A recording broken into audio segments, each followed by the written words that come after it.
And then everyone else around me was just a brain and a nervous system. Like, but I could see their movements, but it was the nervous system. And it was so fucking wild. I remember when that happened, I grabbed my friend's arm and I was just like, ah, right? She's like, what's wrong? And I was like, I just needed to make sure I could scream if I had to. I was like, okay, cool. Yeah. And then like, I kind of like blipped out for a minute. So I don't remember what happened for like a little while, but I remember rolling in the sand and twerking and laughing, you know, and I was like, the sand is so funny. And then I also remember like trying to get out of the crowd, but I was like, I gotta get out of here, right? And this was only like 3-4 years ago, so I was an experienced raver, but I like remember like like pushing people out of the way to get out of the crowd, you know, like stumbling. And I remember people like patting me on the back being like, oh, it's okay, you're new. Oh, this is your first rave before. Oh shit, you know. And I'm like, oh no, this is my first rave. And then everything was good, everything was great. Finally we got off the beach because we wanted to go home, right? And somehow my friend said, and when I'm sober I'm like, oh, this totally makes sense. My brain just like tripped the fuck out. Because you're in Mexico, right? And it's private security that's at the event. And the private security is there for you, there to help you. And then we also got the biggest package. So I paid like $18,000 for this rave. That's how much I paid like in total for the whole trip. So like it was only a 3-day thing, right? I paid that much money. So there's security for the rave. And then like if you're paying this amount, they really take care of you. But the security is all in black, like full on guns and batons because you're in Mexico.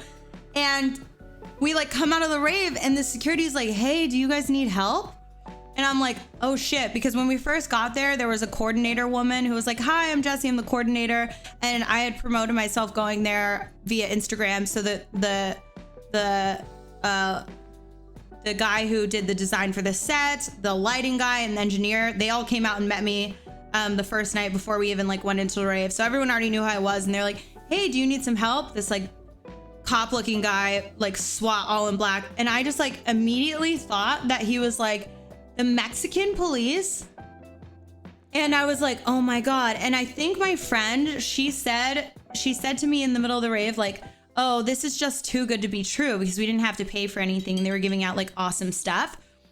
And for some reason, when she said, oh, this is too good to be true, I don't know if I heard it or made it up, but she said something that made me believe that she had, and I was watching this show about locked up abroad where people smuggle drugs and they get locked up abroad. So she said something that made me think that she was like carrying mass amounts of cocaine in Mexico, right? But she was like my best friend of 4 years, like sisters.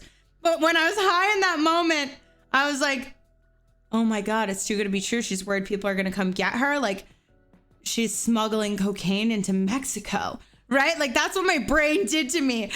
So the cop is like, are you guys okay? And I'm like, we need to go. And we like run away from them. And the hotel is like this huge, beautiful compound. And we're like walking all over the hotel and she starts talking, right? And I just like started to get weird with her around me because I was like, oh fuck, she's got cocaine. She's harboring drugs. Like, I don't want to get locked up abroad. I've seen these shows, like, get me the fuck out of here. And then there was these two people walking into their room behind us and they're like, so how was the rave? And I was like, they're undercover fucking cops, bro. So I would like run off away from her and anybody else. And then like this bitch would like all of a sudden she'd show up and be like, why did you leave me? And she'd start crying and I'd be like, you need to get away from me because you're fucking a drug addict, you know? And then I'd like run away and she'd start crying and she'd come running crying and I'd be like, how did you find me? And then I sat down in the middle of the hotel and there was like all these water fountains on and I called my friend and I was like, bro, like Penny smuggled cocaine in, like, I don't know how much, but she smuggled a lot of cocaine and like, you know, the fucking DEA is coming after her. The DEA is what I said. The DEA is coming in. It was like 4 a.m. when I'm calling my friend. And he's like, what do you mean the DEA? And I'm like, the DEA, like they're going to come get us. And then the water fountains turned off because it was the end of the night. And I like got in close to my phone and I was like, I can't talk because they're listening in now. They just shut the fountains off to hear what I'm saying. Right. And I'm like, oh my God, you know? And then like I go up to the hotel people and I'm like, you need to get me a cab out of here. And somehow in the middle of all of that, the lady who was like the liaison for us, like comes popping up and she's like, I found your friend. Do you guys need to get a ride back to your room? And I was like, yeah, it's been real weird. It's been real weird.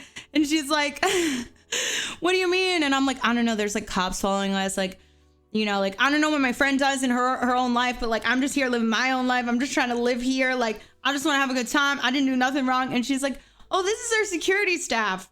And like, everything just went back to rational, like, oh yeah, you're on acid and you just freaked yourself out. Nothing weird happened. And I was just like, oh shit. It was like the most wildest wake up moment where I was just like, oh, like my whole timeline just was like, you know. But I literally was like running away from my friend because she said something and she started freaking out because she forgot things were free at the rave and she kept trying to pay people. And she was like, it's weird that they're not charging us. Right. And that was the catalyst because she said it's too good to be true. And she's like, I don't believe it's true. And she made me question my reality. She said, I don't believe it's true. Is it true? And then I thought, maybe it is too good to be true. And that's where it all started. It was so fucked, bro. It was so fucked. And then I got home and I remember throwing up because I was tripping so hard still. And I was like, I'm going to throw up right where I'm standing. And I told that to the butler and he was like, I'll get a vase. And he's like holding a vase and I'm like, thank you, sir. And then I like pick up grapes and I'm like, I love grapes. And I also just like don't mind throwing up in between eating my grapes because I need to get it out. And I still had a fucking blast. It's like one of my favorite times ever. Like that's how you know you're tripping hard, when you're tripping hard enough to where you're like, I needed that throw up. You know?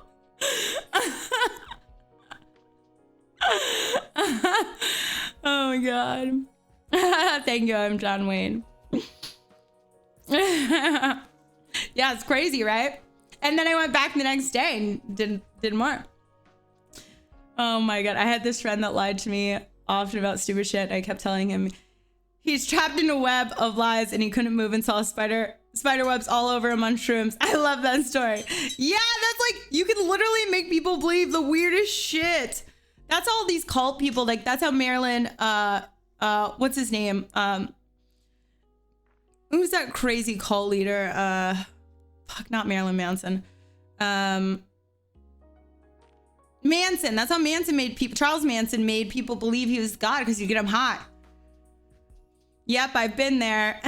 You've never tripped that hard? It's wild. You literally, I've never tripped into like a different plane of existence. I've tripped through time.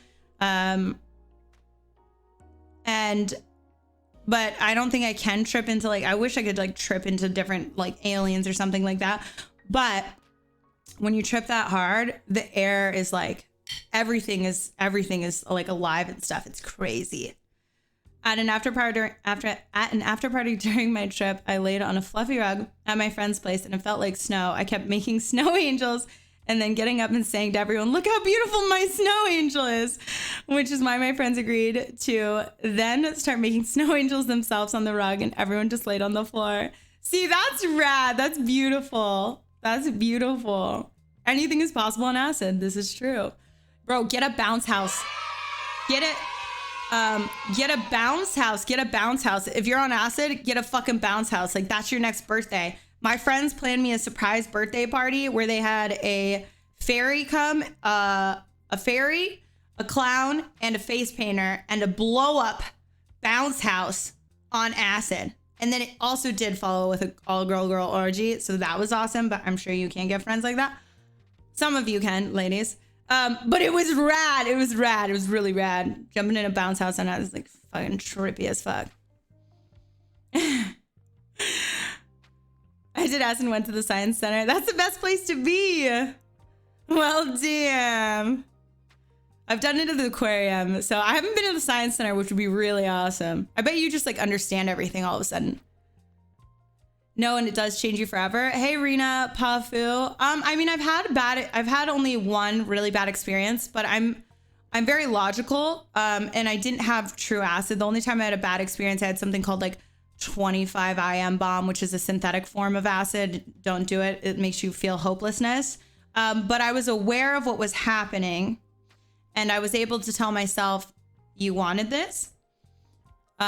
It's not turning out the way you feel you wanted it to turn out, but it's a temporary time in your life and you're going to get out of it.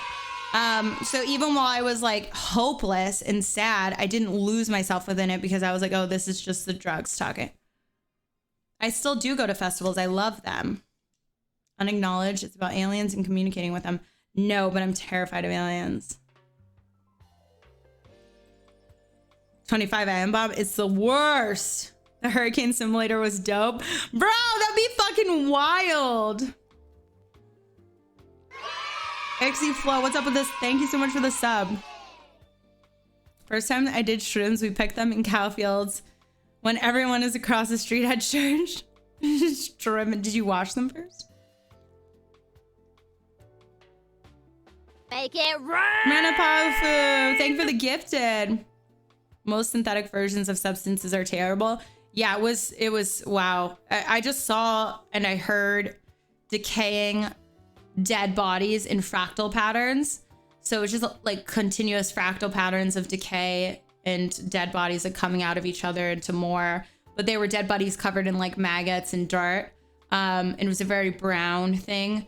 And I heard the noises, right? So then I like tried to close my eyes and I still saw it. So I tried to get in the shower and then the fucking whole shower turned into it. So like no matter what, I could only see this much of my vision and the rest was all just decaying like death. So I put on the movie Up and I just watched Up and I just focused on the little part of Up that I could see. And I cried for like 6 hours while I watched Up. And I just like was like, it's fine. We're just watching Up. It's a beautiful story. And then I was done being high. I mean, I don't think it was hell. It was just an experience, right? It was like a crazy experience. I've never really had like a bad trip, you know? QC, thank you for the 100 biddies.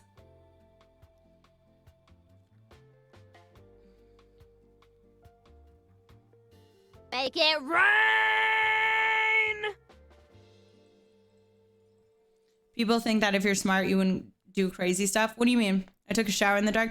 Bad trips don't exist for me. Yeah, because here's the thing, like as long as you have self-awareness and you have the understanding that it's the influence of something you took that's making you feel this way, you don't allow it to have power over you, right? Like the only time I ever had a moment where shit was crazy was when my friend made me forget the current state of reality, right? But normally I'm so coherent enough within my own brain to know, oh, I'm tripping and this isn't real, right?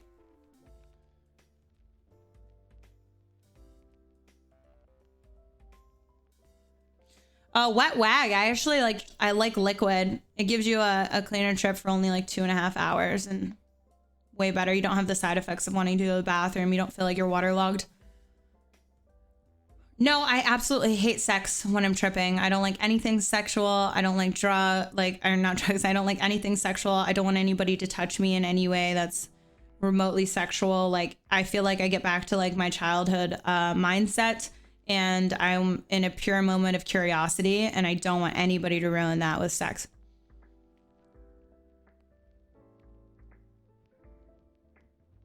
Hey, Juice.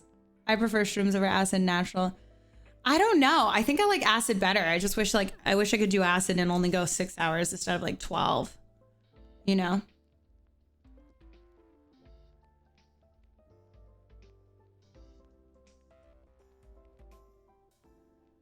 I don't have a hangover from acid. I'm fucking creative, bro. I read the best shit after acid. Also, if I was gonna really trip balls, I have a really good doctor. I'd always just call and get like a chill pill. So if anybody was tripping too hard or I was tripping too hard, I just have like a chill pill out and just be like, oh yeah, that's right. And literally label it as like chill pill. And you buy milkshake and you just like drink a milkshake. The milk helps coat your stomach, helps make things last shorter. And chill pill. I also have IVs and stuff, and I've IV'd myself and other people while tripping balls.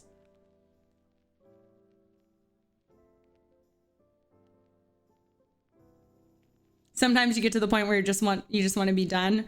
Yeah, I'm just like, oh, I wish it was, acid for some reason is so much better than mushrooms for me, to where I'm like, the fun's over now. Like, Disney is the best experience, where I've literally cried and been like, it's over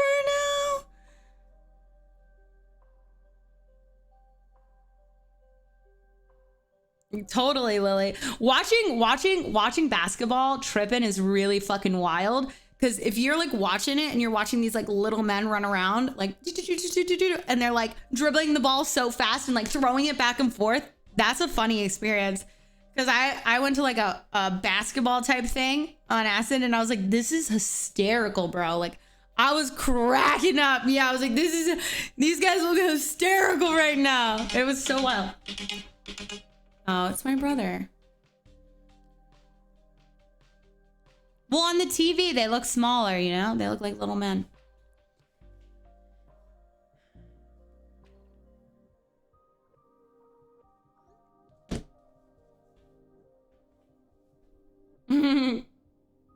You know what's really cool too is I've also looked, I used to, I don't have them now. I wish I didn't throw them out.